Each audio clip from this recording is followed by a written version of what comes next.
नमस्कार, मैं हूं आपके साथ गौरव राजेंद्र। बुलेटिन की शुरुआत करते हैं। रानी अहिल्याबाई होलकर की 300वीं जयंती के मौके पर छत्तीसगढ़ के मुख्यमंत्री के बंगले पर जो है एक संगोष्ठी का आयोजन किया गया और जिसमें मुख्यमंत्री विष्णुदेव साय विशेष रूप से शामिल हुए और साथ ही संगोष्ठी कार्यक्रम में मध्य प्रदेश के कैबिनेट मंत्री प्रहलाद पटेल मुख्य प्रवक्ता के रूप में शामिल हुए। रिपोर्ट देखिए।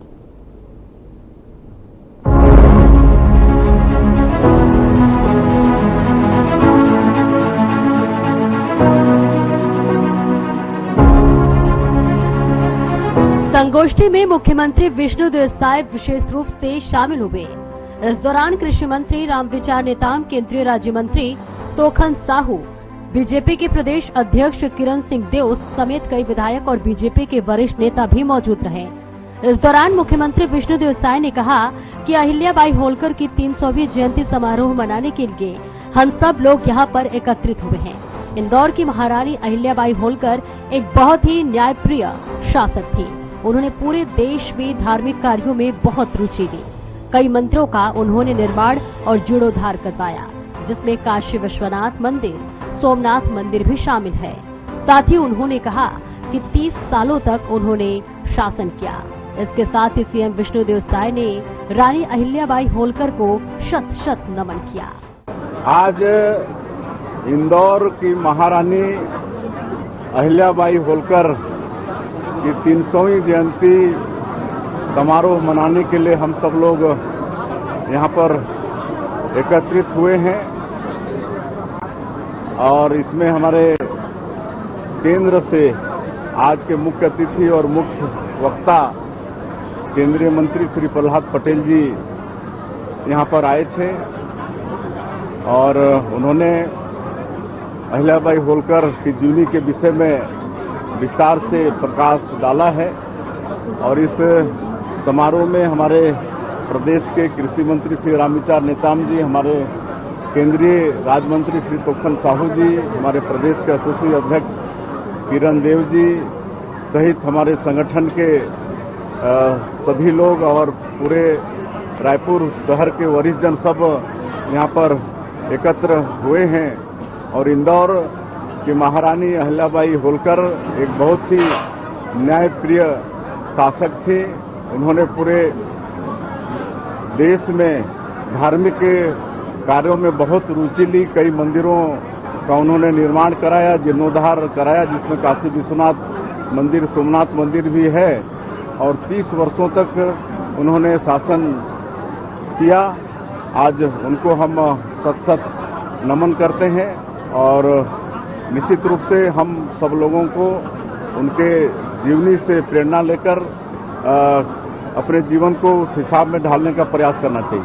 बहुत बहुत धन्यवाद करना चाहेंगे माननीय प्रधानमंत्री जी को और भारत सरकार को कि उन्होंने 14 उत्पाद का एमएसपी बढ़ाए हैं, जिसमें हमारे छत्तीसगढ़ का धान भी है।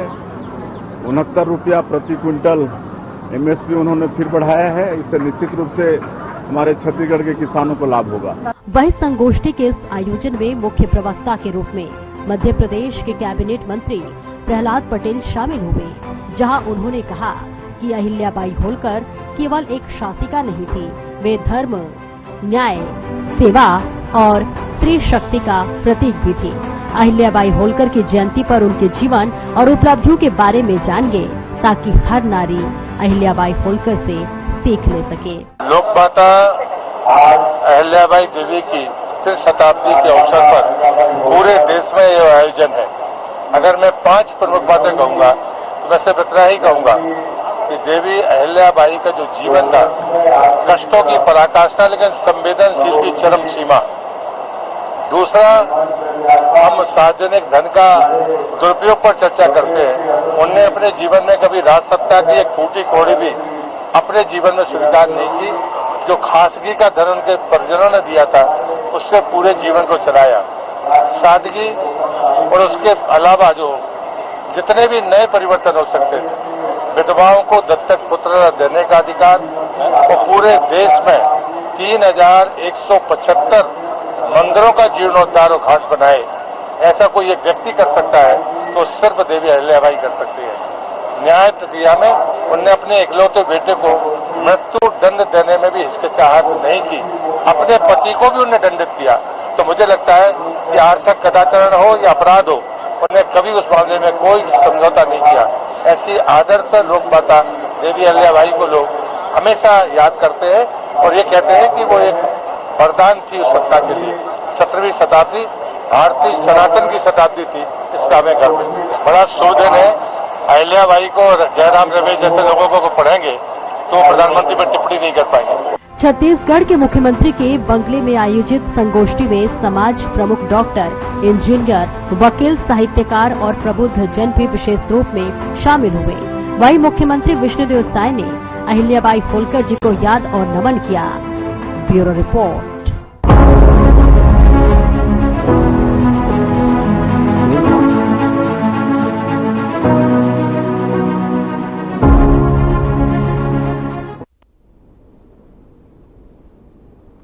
देश दुनिया में कोरोना के नए वेरिएंट को लेकर मची हलचल के बीच में छत्तीसगढ़ के स्वास्थ्य मंत्री श्याम बिहारी जायसवाल ने प्रदेशवासियों को राहत देने वाला बयान दिया है। उन्होंने कहा कि नया वेरिएंट फिलहाल खतरनाक नहीं है और इससे घबराने की भी कोई आवश्यकता नहीं है। जब तक राज्य में कोरोना के 3 मामलों की पुष्टि हुई है, लेकिन सभी मरीज स्वस्थ हैं और उनकी स्थिति सामान्य है।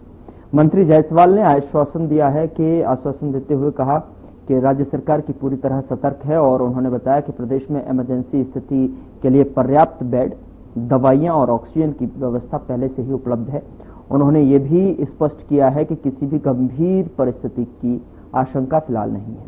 राशन वितरण को लेकर भी स्वास्थ्य मंत्री ने कहा कि बीपीएल कार्ड धारकों को 3 माह का चावल एक साथ वितरित किया जाएगा। इसमें भारत सरकार के पात्र कार्ड धारक भी शामिल होंगे। उन्होंने बताया कि एपीएल कार्ड धारक अपेक्षाकृत कम मात्रा में चावल लेते हैं, इसलिए सरकार की प्राथमिकता बीपीएल वर्ग को अधिक लाभ पहुंचाने की है। इसी के साथ उन्होंने धान एमएसपी में बढ़ोतरी की जो ऐतिहासिक फैसला है उसको लेकर भी जिक्र किया। जो थर्ड पार्टी ऑडिटर हैं आयुष्मान योजना में टीपीए, उनके माध्यम से रखे हुए कर्मचारी हैं और ये चूंकि काफी लंबे समय से इन लोगों को अनुभव है और उसके समय अवधि पूर्ण हो चुके हैं जो टीपीए है उसका, और उसके समय अवधि को नहीं बढ़ाते हुए हम लोग या तो उसके निविदा आमंत्रित करेंगे या विभाग की ओर से उसको ऑडिट को कराएंगे। तो इनके जो लगभग 750 कर्मचारी हैं, उनका मांग है कि इसको हम लोग को स्वास्थ्य विभाग में समायोजित करें। तो इसको नियमानुसार हम दिखवाएंगे क्या कर सकते हैं, क्योंकि इनको लंबा अनुभव है और अनुभव को देखते हुए अन्य टीपीए आएगी तो निश्चित रूप से उनको रखेंगे और यदि विभागीय करना होगा तो पर भी इनको इनके अनुभव के आधार पर प्राथमिकता दिया जाएगा। देखिए, ये माननीय विष्णुदेव साय जी का सुशासन का सरकार है और किसी भी प्रकार का घोटाला, चाहे वो दवाई का घोटाला हो, चाहे वो चावल का घोटाला हो, चाहे वो धान का घोटाला हो, चाहे वो आपका कोयले का घोटाला हो, चाहे रेत का घोटाला हो, चाहे बीएमएफ का घोटाला हो, कोई भी घोटाला नहीं बचेगा। चाहे वो पीएससी घोटाला हो, हम सभी को जांच करा रहे हैं और जो घोटाले आएंगे सबको जांच कराएंगे।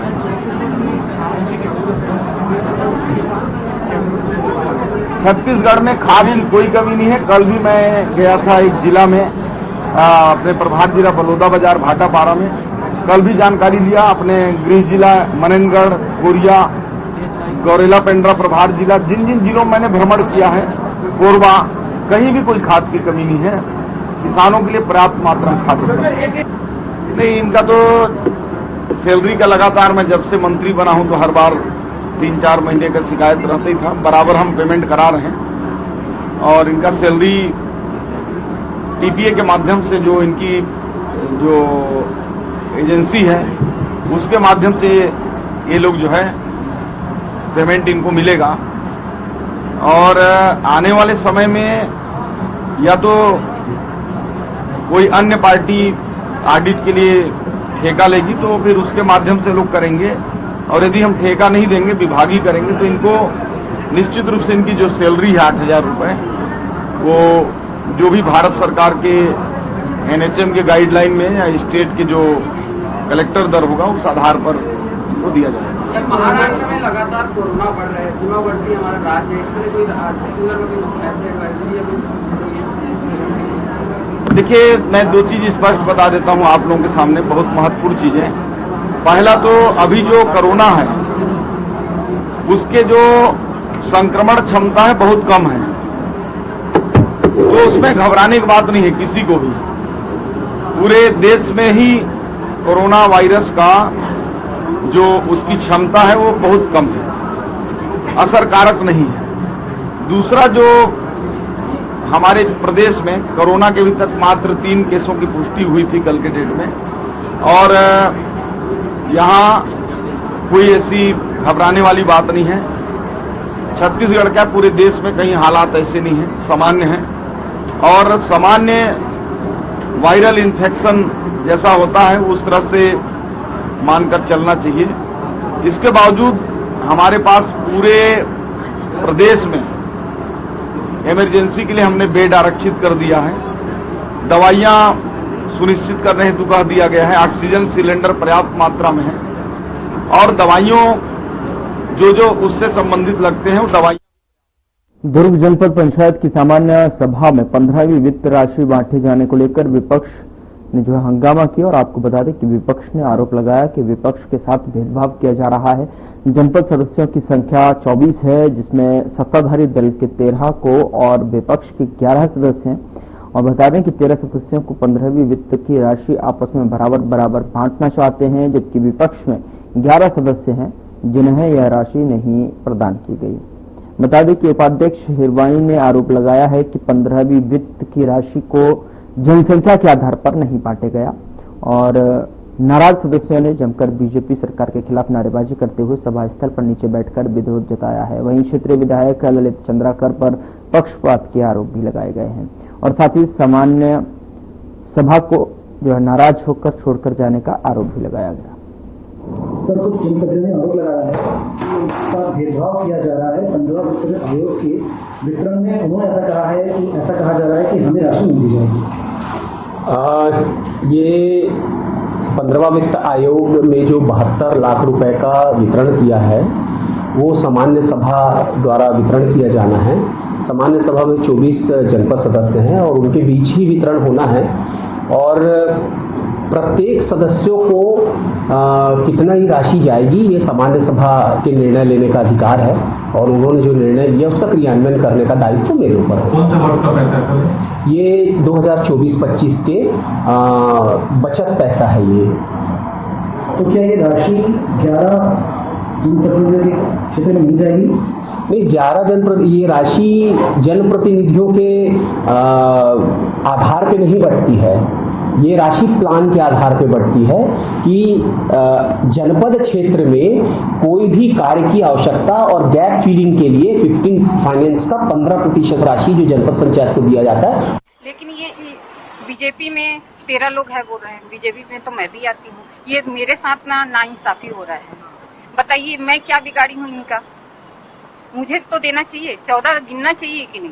और अध्यक्ष एक ही गांव 14 गांव की होती है कि 72 गांव की होती है? बताइए, आप उनसे पूछिए कि आप 14 गांव की हो कि 13 गांव की हो कि 72 गांव की हो, आप उनसे जवाब मांगिए और फिर बताइए। जी, बीजेपी से मैं निर्दलीय लड़ी हूँ। ओके सर, मैं संतोषी कृष्णा देशमुख।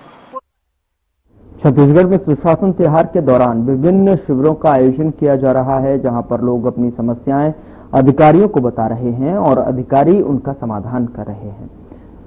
गौरवपथ स्थित शासकीय Padmalal Punnalal Bakshi high secondary school में जो है ऐसा ही शिविर आयोजित किया गया, जिसमें 4 वार्ड के लोगों ने हिस्सा लिया, और इस शिविर में आवास, नजूलपट्टा, रोड, नाली, लाइट जैसी समस्याओं को लेकर लोग पहुंचे, और इनमें कई लोगों का राशन कार्ड ही नहीं बना, जिसे तत्काल बनाकर अतिथि के हाथों जो है वितरित किया गया। अब इस तक जो है शिविर में 316 आवेदन प्राप्त हो चुके हैं।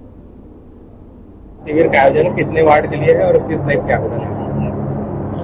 ये 4 वार्ड के लिए समाधान शिविर था, जिसमें 316 आवेदन आए थे, और उसमें से प्रारंभिक तौर पर उसका समाधान तो हम दिखा रहे हैं, कुछ लॉन्ग टर्म समाधान होंगे जैसे निर्माण विकास है, और कुछ शॉर्ट टर्म है वो जो अभी जैसे श्रम कार्ड बांट दिए या राशन कार्ड बांट दिए या जन पत्र मृत्यु, ऐसा कुछ तत्कालिक वाला काम जो है तुरंत हो जाता है। बाकी सारे जो आवेदन है उसको पूरी जिम्मेदारी के साथ हम लोग देख रहे हैं और उसको पूरा करेंगे। अभी ये सेकंड लास्ट शिविर है, 31 तारीख को लास्ट शिविर है। इसके बाद पूरे शिविर में जितने आवेदन आए हैं उसमें से जो लॉन्ग टर्म जो आवेदन है उसके निराकरण की दिशा में हम लोग काम। शहर में लगातार समाधान शिविर चल रहा है, अंतिम शिविर कहाँ लगेगा और अब तक क्या स्थिति है आवेदनों की? शहर में सुशासन बिहार के जो तीसरा चरण है उसके अंतर्गत हम लोगों ने कुल 51 वार्ड में 10 शिविर रखे थे। आज हमारा 9वां शिविर है। एक शिविर और बचा हुआ है जो 10वां शिविर है। ये ग्रामीण क्षेत्र जो पहले रहे हैं उनको लिए वाटर ट्रीटमेंट प्लांट है मोहारा में, वहाँ रखा गया है 10वां शिविर वहाँ। तो कुल आवेदन की स्थिति क्या है और निराकरण की? इसमें पूरे प्रथम चरण में जो थे हमारे पास लगभग 3,500 आवेदन प्राप्त हुए थे पूरे शहर के। सभी आवेदनों का लगभग निराकरण हम लोगों ने कर लिया है। कुछ आवेदन ऐसे हैं जो मांग की प्रकृति के हैं जिसमें हमको फंड की जरूरत है या अलॉटमेंट की जरूरत है, उसमें हम लोगों ने प्रस्ताव तैयार किया हुआ है, उसका भी अंतिम निराकरण बाद में होगा। और जितनी शिकायतें थे लगभग सभी शिकायतों का हम लोग के द्वारा निराकरण कर लिया गया है। और जो शिविर हम अलग से लगा रहे हैं इसमें भी आवेदन जो प्राप्त हो रहे हैं इनका भी यथासंभव मौके पे ही निराकरण कर रहे हैं। और जो बच जाएंगे इसको ये जो हमारा टेन्योर खत्म हो जाएगा 31 के बाद, उसके बाद भी उनका निराकरण। राजनाथ गांव में लगातार बिजली की समस्या बनी हुई है। रोजाना कई घंटे बिजली गुल रहती है, जिस वजह से लोग काफी परेशान भी नजर आ रहे हैं। बता दें कि उसके बाद भी अधिकारी सुनने को तैयार नहीं है। ममता नगर, मोतीपुर, चीखली, शांतिनगर, बसंतपुर, कोरीन भाटा और रामनगर जैसे शहर जैसे जो है जगह जगह घंटों बिजली बंद रही है। और इससे नाराज होकर जो है वार्ड के लोगों ने बिजली ऑफिस का घेराव किया और अधिकारियों से फोन उठाने की अपील की है। इसके साथ ही धरना प्रदर्शन भी किया गया और इसके बाद जो है बिजली विभाग के बड़े अधिकारी आए और जिन कर्मचारियों के ऊपर आरोप लगाया गया है उन्हें तत्काल कार्रवाई करते हुए उस जगह से हटा दिया गया है। और इसको लेकर अधिकारियों ने जो है माफी मांगी। साथ ही उन्होंने कहा कि आगे से ऐसी गलती नहीं होगी। उसके बाद धरना जो है प्रदर्शन समाप्त किया गया। समस्या आई थी लाइनों में, जो ब्रेकडाउन भी हो गए थे, तो कुछ एरिया की सप्लाई बंद हो गई थी। तो सप्लाई बंद होने के कारण लोगों को थोड़ी समस्या हुई। कल काम करने में देर भी हुई। समस्या मतलब कुछ ऐसी आ गई थी कि जिसके कारण देर हुई, लोगों को समस्या भी हुई। तो उसका हम अभी बातचीत हुई है, यहाँ के जनप्रतिनिधियों से बातचीत हुई है, उसमें हम लोग थोड़ा और रिस्पांस टाइम थोड़ा जल्दी कर लेंगे ताकि और इसकी लोगों को समस्याएं कम से कम हो। अभी कुछ आंधी तूफान ज्यादा आ गया, कुछ थोड़ा सा जल्दी भी हो गया, मेंटेनेंस थोड़ा पीछे रह गया क्योंकि मानसून थोड़ा जल्दी आ गया। तो मेंटेनेंस का काम कम होने के कारण थोड़ा सा समस्या पैदा हुई है, पर वो धीरे धीरे कुछ समय में उसमें काफी इम्प्रूवमेंट दिखेगा आपको समय के साथ, और उस इम्प्रूवमेंट में लोगों की समस्याएं थोड़ी कम होंगी। हमने ऑलरेडी एक नॉर जोन भी माननीय मुख्यमंत्री जी ने डिक्लेयर किया है, जिसके कारण जिसके आने से फिर और यहाँ की जो एफओसी वगैरह है जो द्वारा सीएसईबी का घेराव किया गया, बिजली कटौती से परेशान होकर सारे लोग एक जगह इकट्ठा हुए हैं। थोड़ी सी हवा चलने पे यहाँ का बिजली बंद हो जाता है, बिजली व्यवस्था पूरी ठप है। उस विषय को लेकर आज यहाँ का घेराव किए हैं। यहाँ के अधिकारी अगर सक्षम नहीं है फोन उठाने में, हमारी मांग है कि उनको तत्काल प्रभाव से दूसरे डिवीजन में भेज दिया जाए। जो अधिकारी इस चीज को समझ सकते हैं, यहाँ की जनता की पीड़ा को समझ सकते हैं, उस अधिकारी को लाया जाए, हमारी ये मांग है। और समय के हिसाब से जरूरत से ज्यादा लाइट गोल होना ये बिजली विभाग पे एक सवाल है, ये आम जनता का सवाल है कि आखिर इतनी बिजली गोल क्यों हो रही है, क्या कारण है, कारण बताएं, क्यों मेंटेनेंस नहीं हो पा रहा है, क्या ठेकेदार को ठेकेदारी में दिया गया हुआ सामान अच्छा नहीं दे रहे हैं, जांच नहीं हो पा रही है, जांच रिपोर्ट नहीं दे पा रही है। जो भी समस्या है उस समस्या का समाधान करेंगे यहाँ से। यहाँ के अधिकारियों को जो फोन नहीं उठाते हैं उनको हटाएंगे, तभी धरना खत्म होगा। ये हमारा उद्देश्य है, ये आम जनता का है, किसी भी राजनीतिक दल से प्रेरित कोई भी ये आंदोलन नहीं है, ये आम जनता की समस्या है। आम जनता हमारे साथ खड़ी होती है, इसलिए हमने आज ये फैसला किया है कि हमको आम जनता के साथ में खड़ा होना है। ये लगभग 60,000 कंज्यूमर हैं और नॉर्मल दिनों में, नॉर्मल मौसम में भी लगभग 60 कंप्लेन आ ही जाती है दोनों दिन मिला के, तो पानी बरसात में थोड़ी सी बढ़ जाती है। क्योंकि हमारे पास मेन पावर अभी वर्तमान में कम है, लगातार आदमी रिटायर हो रहे हैं और आउटसोर्सिंग के माध्यम से हम फ्यूज ऑफ कॉल करते हैं। तो ऐसे समय में जब फीडर फॉल्ट हो जाता है तो हमारे आदमियों को बहुत सावधानी से कार्य करना पड़ता है। कहीं छाड़ा गिर गया, कहीं तार टूट गया, तो लाइन को चालू करने में नेचुरली 2.5 से 3 घंटा लग जाता है। अब अगर आदमी कम है, पूरे 6 आदमी है, 2 फीडर में है और हो सकता है 5 फीडर फॉल्ट है, तो पहले 2 फीडर को हम देखते हैं 33 हो या 11, फिर हम 11 में जाते हैं। इस प्रकार 4 से 5 घंटा लग जाता है। तो अभी लोगों की अपेक्षाएं भी काफी बढ़ गई है, बिजली विभाग से लगातार कंज्यूमर बढ़ रहे हैं, मेन पावर्स कम हो रहे हैं। हमारी पूरी कोशिश रहती है, हमारे लोग दिन रात 24 घंटा कार्य में जुड़े रहते हैं। और ये अभी वर्तमान में 1 ही महीने से प्रॉब्लम आ रही है। मैं जब से सितंबर से यहाँ पदस्थ हुआ हूँ तो काफी हमने अच्छा वर्क किया, पेट्रोलिंग किया, मेंटेनेंस किया, तो मार्च तक ऐसी कोई समस्या नहीं थी। अप्रैल और मई माह से समस्या बड़ी है। उसका एक कारण यह है कि हमारे स्टाफ भी अभी छत्तीसगढ़ के जल, जंगल, जमीन, खनिज संसाधनों को बचाने प्रदेश कांग्रेस कमेटी के तत्वाधान में और प्रदेश अध्यक्ष दीपक बैज के नेतृत्व में न्याय यात्रा के आखिरी दिन दंतेवाड़ा कलेक्टर ऑफिस का घेराव कर यात्रा का समापन किया गया। बता दें कि कांग्रेस की न्याय यात्रा की 26 तारीख से लोहनगरी किरंदुल से शुरुआत की गई थी, जिसमें छत्तीसगढ़ के जल, जंगल, जमीन को बचाने के लिए निकाली गई थी। इस यात्रा में हजारों की संख्या में लोग शामिल हुए। कलेक्टर परिसर पहुंचकर राज्यपाल के नाम ज्ञापन सौंपा। वहीं कांग्रेस कमेटी ने मांग की है कि आर्सेलर मित्तल रुंगटा स्टील आरती स्पंज को खनिज संसाधन दिया जाए और उसमें निरस्त करने की मांग की गई है। हजारों ग्रामीण दंतेवाड़ा कलेक्टेड 5 किलोमीटर पैदल आकर घेराव किए, शांतिपूर्वक घेराव हुआ। जिस तरह से छत्तीसगढ़ भारतीय जनता पार्टी की सरकार, केंद्र की भारतीय जनता पार्टी की सरकार, दोनों ने मिलकर बस्तर की जल, जंगल, जमीन और खनिज संसाधन को बेचने का काम कर रही है। जिस तरह से हमारी बैलाडीला की 2S की खदानों को और आप बीजापुर की कोरंडम की खदानों को जिस तरह से बेचा जा रहा है, बस्तर स्वीकार नहीं करेगा। इसके विरोध में कांग्रेस पार्टी लगातार 4 दिन तक किरंदुल से लेकर दंतेवाड़ा तक न्याय यात्रा के रूप में हमारे खनिज संपदा को बचाने के लिए 4 दिन तक हम लोग न्याय यात्रा के रूप में आज कलेक्टेड पहुंचे हैं। हजारों ग्रामीण हमारे साथ इस खनिज संसाधन को बचाने के लिए आज एकत्र हुए और ज्ञापन हम लोग राज्यपाल नाम के सौंपे हैं। और स्पष्ट रूप से हमने कहा है कि जो आर्सेलर मित्तल रुंगटा स्टील आरती स्पंज को जमीन जो खनिज संसाधन दिया गया है उसको निरस्त करे और आगे भी भविष्य में हमारे जल, जंगल, जमीन को न बेचा जाए। ये स्पष्ट रूप से आज हम लोग कलेक्टर ऑफिस में हम लोगों ने शांतिपूर्वक ज्ञापन दिए हैं।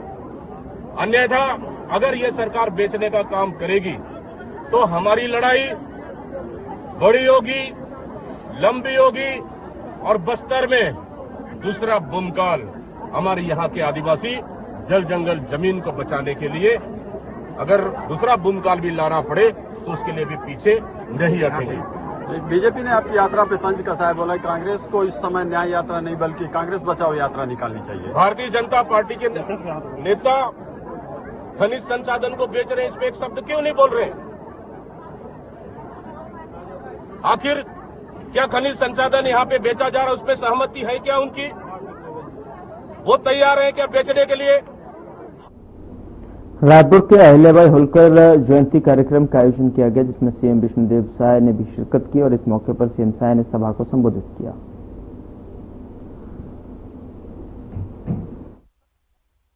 बोलिए भारत माता की, भारत माता की, छत्तीसगढ़ महतारी की, छत्तीसगढ़ महतारी की।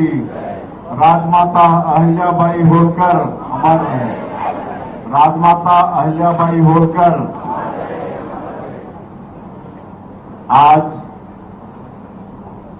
राजमाता अहिल्याबाई होलकर की 300वीं जयंती के उपलक्ष्य में आज के इस संगोष्ठी में मंच में विराजमान हमारे प्रदेश के यशस्वी अध्यक्ष आदरणीय श्री किरण देव जी, हमारे केंद्रीय राज्य मंत्री श्री तोखन साहू जी, प्रदेश के